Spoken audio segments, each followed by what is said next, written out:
Okay, hello, magandang umaga po. Good morning po sa mga nakakapanood ng videong mga na-upload ko. Thank you po, maraming salamat sa inyo. Tignan nga po natin itong si Baja TSI.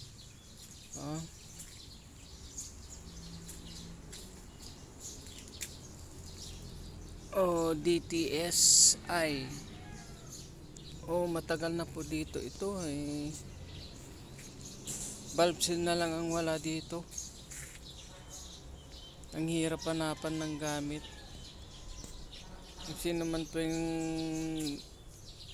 nakakaalam ng neto, kung may gamit po kaya to na pwedeng ipares o ilagay kaya.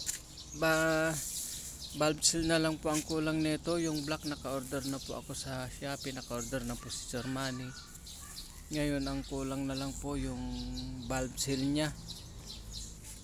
Valve seal na lang po ang kulang nito para mabuo ko na si Baja Discover. Ito siya. Dito na po nahiya na po ako dito sa may-ari nung pinagparkingan namin kasi wala naman siyang gamit. Hindi ko na ma-tsempuan si Sir Manny. Text nyo nga po sir, kung sino pong nakakaalam ng neto. Tingnan natin yung kung anong kapares na valve seal neto para po mabuo na po si Baja at nang mapandar na rin po. Katagal na po kasing naghahanap yung may-ari neto, hindi po siya makahanap. Ang nahanap po niya ay yung black. Ito po yung kanya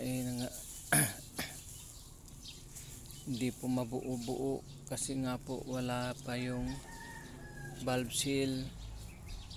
Yung valve seal na lang po ang wala dito. Please lang po kung mayroon pong nakakaalam ng gamit nito o kung sino man po yung kung may idea po kayo na kung ano po yung pwedeng ilagay dito na valve seal, kasi kumpara po dun sa mga valve seal na ginagamit natin minsan gaya po ng XRM, pwede naman po nating ilagay sa TMX ganun, pero ito po iba po talaga ang gamit nito kasi sobrang liit po nung valve seal. Parang scooter lang siya, mas maliit pa sa Baja 100. Okay, thank you po, maraming salamat po at saka magandang umaga po uli sa mga kuhan. Sana po mahanapan na natin ng gamit si Baja.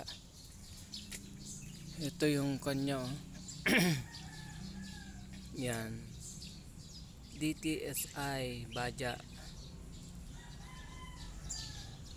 Yan, DTSI Baja Discover.